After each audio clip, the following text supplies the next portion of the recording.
berhati-hatilah untuk sholat yang wajib. Selain sholat yang wajib bisa dinego. Kalau bahasa kasarnya sih gitu.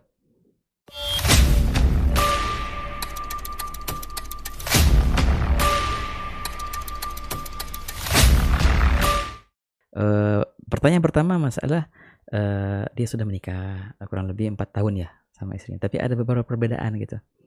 Perbedaan ini lebih mengarah ke perbedaan ini ya, perbedaan pengamalan dalam syariat gitu.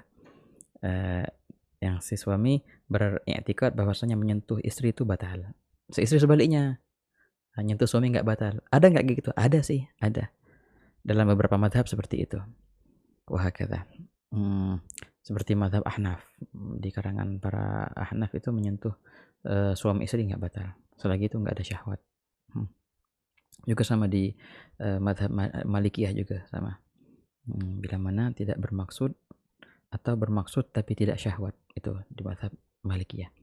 Intinya memang ada beberapa pendapat yang bilang kalau suami menyentuh istri atau sebaliknya maka tidak batal. Walaupun di madhab Syafi'i itu batal hukumnya ya, walaupun dengan syahwat atau enggak syahwat ya, sentuhan antara laki perempuan yang bukan muhrim itu batal. Nah juga perbedaan ini beliau ini senang kalau hadir maulid tapi istrinya biasa-biasa aja contohnya gitu, ataupun perihal yang lain. Bagaimana menyikapi perbedaan ini? Nah begini ikhwani, jangan terlalu diseriusin perbedaan itu ya. Jangan terlalu dianggap serius gitu.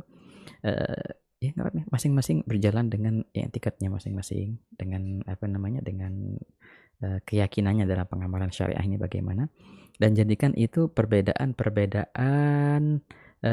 kesempurnaan, bukan perbedaan perselisihan. Begini, kalau bahasa Arabnya ikhtilaf tanawwu' la ikhtilaf syiqaq. Perbedaan yang menggambarkan kesempurnaan, keanekaragaman.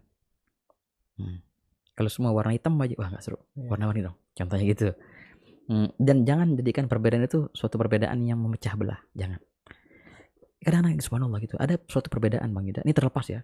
Ini mungkin pola pandang seperti ini nggak semua orang bisa menerimanya. Betul. Ya karena berpegang teguh dengan i'tiqad atau madhab ataupun akidahnya itu luar biasa. Tapi juga ada pandangan yang lebih meluas gitu. Tapi bukan berarti tidak berpegang teguh dengan prinsipnya. Enggak, tetap dia berpegang teguh dengan prinsipnya. Tapi hanya saja dia bisa membaur gitu. Bisa menganggap perbedaan itu di nomor 2. Yang pertama adalah persaudaraan. Nah itu yang semestinya ditekankan terutama di masa-masa akhir ini Bang Yuda. Wah kata. Jadikanlah perbedaan itu perbedaan unik. Dan jangan dijadikan perbedaan yang memecah belah. Sama dua kelompok, dua kasus lah. Yang pertama ikhtilafnya di masalah ini, yang kedua kasus kedua ikhtilafnya juga di masalah yang sama, tapi yang pertama mereka bisa membaur masing-masing dengan etikanya masing-masing lah. Kata yang kedua nggak bisa main salah-salahan, main debat-debatan. Nah ini yang salah. Kata masih muskilah. Tidak salah kok ketika engkau bergaul dengan orang yang beda pendapat denganmu. Yang salah itu bila mana engkau senantiasa menyalahkannya dan engkau hanya berkeyakinan engkaulah yang benar dan orang selainmu pasti salah dan gak mungkin benar. Itu baru yang bahaya. Jangan. Jadi biarkan aja perbedaan itu. Biarkan perbedaan itu. Gak apa-apa ya. Oke, ada beberapa hadis dalam riwayat kan, ikhtilaf ummati rahmah. Ikhtilaf umatku itu adalah suatu rahmat bagi mereka. Begitu Bang Yuda. Walaupun hadis sudah dhaif sih, tapi masih muskilah. Ikhtilaf ummati rahmah. Dan Allah Ta'ala telah mengutarakan itu di Al-Quran di surat Hud. Walidzalika khalaqahum, kata Allah Ta'ala. Wala yazaluna mukhtalifin illa ma rahma rabbuk. Walidzalika khalaqahum. Dan senantiasa manusia itu berbeda. Dan oleh karena itu mereka tercipta, kata Allah Ta'ala. Memang sengaja Allah Ta'ala ciptakan manusia dengan perbedaannya. Justru adanya perbedaan itu suatu kesempurnaan bagi manusia. Ya enggak? Perbedaan suku, perbedaan poster muka, perbedaan kulit, perbedaan kayak watak. Di Indonesia, Beb. Ya, 5 agama kalau nggak salah kan. Ya kan? 5 agama. Waduh. Berapa ratus suku. Iya. Kalau masalah perbedaan agama itu pembahasannya Masya Allah lain. Panjang. Tapi ala gue. Jadi intinya apa? Jadikanlah perbedaan itu perbedaan yang unik ya. Biarkan istrimu dalam pengamalannya pun itu ada kok beberapa madhab yang membolehkan itu, dan engkau berpegang teguh dengan pendapat madhabmu atau akidahmu. Wahakala. Yang kedua masalah pengamalan ini yang suaminya suka senang hadir maulid, istrinya enggak. Bukan enggak sih, biasa-biasa saja. Ini Masya Allah ini. Alhamdulillah istrinya bisa menerima gitu ya. Engkau juga bisa menerima istrimu. Sudah Masya Allah kok, Alhamdulillah. Engkau tetap hadir maulidnya di mana engkau yang bisa gitu. Sang istri kalau bisa diajak juga, Alhamdulillah. Kalau dia nggak mau, nggak apa-apa, jangan dipaksa. Ya, kalau nggak mau hadir, Jangan nggak dipaksa. usah dipaksa gitu ya. Nggak usah Kasih dipaksa. aja amplop buat masak atau gitu kan selesai Beb. Oh ya. gitu, Bang Yuda. Ya, tapi begini Beb, Iya. ini menyikapi yang pertama Beb, masalah yang wudhu tadi mungkin. Iya.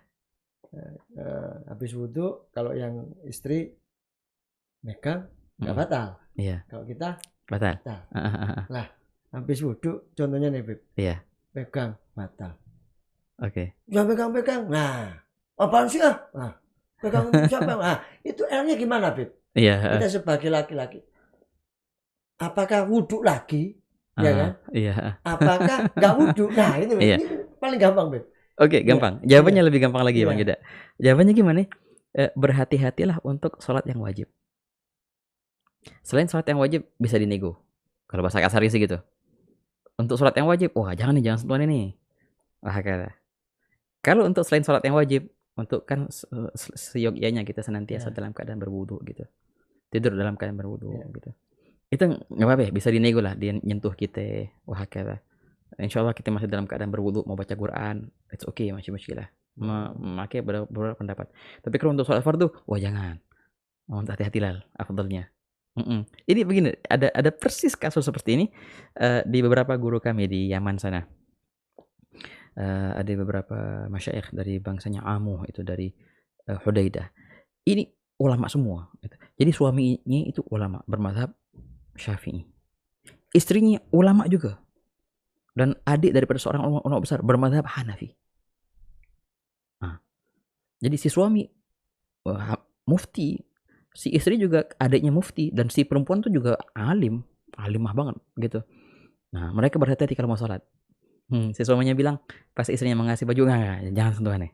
Nggak batal, iya anda tahu nggak, bagian nggak batal, bagiannya batal nih, jangan sentuhan nih. Taruh situ, bajunya taruh situ aja deh. Aku menghormati madhabmu, kau juga harus menghormati madhabku. Nah, gitu. Untuk sholat fardu harus hati-hati. Untuk selain sholat fardu bisa dinego sebenarnya sih, kan ada beberapa pendapat gitu. Terutama kalau kita pengen tidur dalam keadaan berwudu, tapi kalau kita sudah nikah nggak bisa. Saya bilang nggak bisa, bisa kok. Masa nggak sentuhan sama perempuan dong? Bisa nggak? Pakai pendapat yang lain bisa kok. Di mazhab kita pun ada pendapat itu, mazhab Syafi'i ada yang menyatakan istri nggak batal. Gitu ya Bang Yuda. Makanya dalam perihal dikatakan seseorang itu dilihat keluasan ilmunya dari mana? Dari hafalnya atas pendapat-pendapat ulama. Makin dia banyak hafal pendapat-pendapat ulama, maka makin sedikit protesannya kepada orang lain. Makin sedikit.